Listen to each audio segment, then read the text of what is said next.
कोणकोणत्या ठिकाणी भारताने हल्ले केलेले आहेत त्याची स्पष्ट चित्र जी आहेत ते पाहायला मिळत आहे। मुख्यतः पीओकेच्या भागामध्ये हे हल्ले करण्यात आलेले आहेत। आपण जर सर्व हल्ल्यांवर नजर टाकली तर पीओकेच्या भागामध्ये हे हल्ले करण्यात आलेले आहेत आणि आपण बघू शकतोय या ठिकाणी मुख्यतः जिथे दहशतवादी ट्रेनिंग कॅम्प चालवले जातात अशा ठिकाणी भारताने हल्ला केला आहे। हा हल्ला म्हणजे दहशतवाद विरोधातला हल्ला आहे।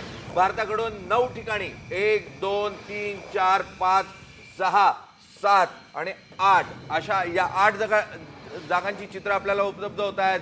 या 8 जागांवर आपण थेटपणे बघू शकतोय की भारताने ज्या ज्या भागामध्ये केले आहे या ठिकाणी ही भारताची सीमा आहे। भारताची सीमा जी पीओके म्हणून जो भाग आपण ओळखतो तो पीओके आणि त्याच्या अलीकडचा जो भारताची जी सीमारेषा आहे नियंत्रण रेषा आहे या ॲक्च्युअल नियंत्रण रेषेचं चिन्ह आपण या ठिकाणी बघू शकतोय आणि त्याच्या जवळपासच्या भागामध्ये हे मुख्यतः हल्ले झालेले आहेत। हा भारताचा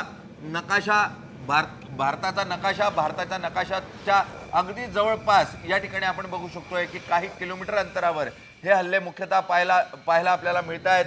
याही ठिकाणी भारताची सीमा या ठिकाणी आहे आणि त्याच्या बाजूला या ठिकाणी हल्ला झालेला पाहायला मिळतो। अशा 9 ठिकाणी भारताने आतापर्यंत हल्ले या ठिकाणी केलेले आहेत आणि या हल्ल्यातून मुख्यतः भारताने स्पष्टपणे संकेत दिला आहे की कोणत्याही स्वरूपात दहशतवाद हा भारत खपवून घेणार नाही आणि त्याचं चित्र जे आहे ते आज रात्री पाहायला मिळालेलं आहे।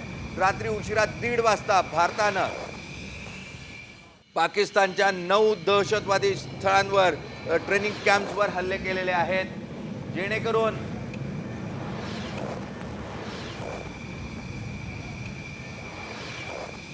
आपण व्हिज्युअलच्या माध्यमातून कशा स्वरूपामध्ये या ठिकाणी मी पीसीआरला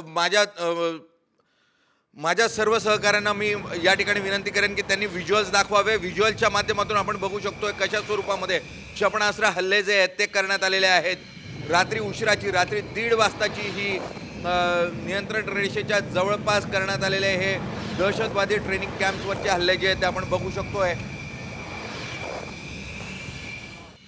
अफरातफरीचा माहोल पाहायला मिळतोय सर्वत्र पाकिस्तानमध्ये आणि पाकिस्तानच्या मुख्यतः आपण जर आत्ता तुम्ही जे टीव्ही स्क्रीनवर बघू शकता टीव्ही स्क्रीनवर पाहताय कोटली किंवा अशा या 8 स्थळांची चित्र आपण बघू शकतोय। नियंत्रण रेषेच्या अगदी जवळपास या ठिकाणी हे प्रमुख हल्ले करण्यात आलेले आहेत। बहावलपूर, मुझफ्फराबाद, कोटली, गुलपूर, भीमवर,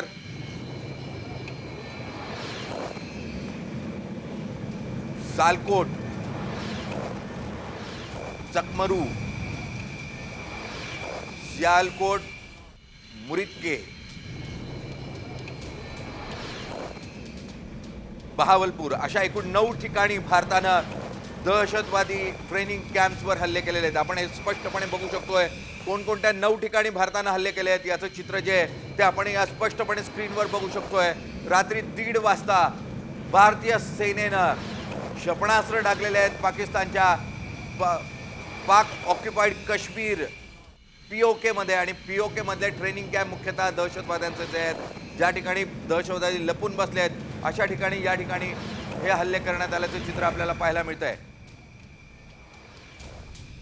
रात्री 1:30 वाजता भारताने एअर स्ट्राईक केलेला आहे।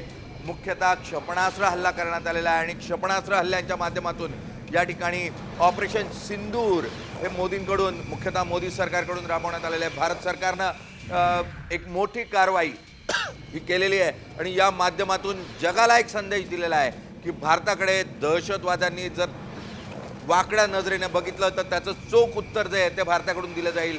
9 ठिकाणी या ठिकाणी हल्ला करण्यात आलेला आहे आणि 9 ठिकाणावर हल्ला झाल्यानंतर तातडीनं अजित डोवाल यांनी अमेरिकेशी संपर्क साधून आपण दहशतवाद विरोधातील लढाई सुरू केल्याची माहिती ही अमेरिकेलाही दिलेली आहे। अमेरिकेकडून थेटपणे भारताला पाठिंबा देण्यात आलेला होता आणि या पाठिंब्यानंतर याची माहिती जी आहे की आपण दहशतवाद विरोधात लढाई सुरू केलेली आहे। पाकिस्तानमध्ये आपण 9 ठिकाणांवर हल्ले केलेले आहेत याची माहिती ही अमेरिकेला देण्यात आलेली आहे। इस्रायल, अमेरिका, रशिया अशा विविध देशांनी भारताला थेटपणे दहशतवाद विरोधातील लढाईला पाठिंबा दिलेला होता आणि ही लढाई हे युद्ध जे आहे ते या ठिकाणी सुरू झाल्याचं चित्र आपल्याला पाहायला मिळत आहे।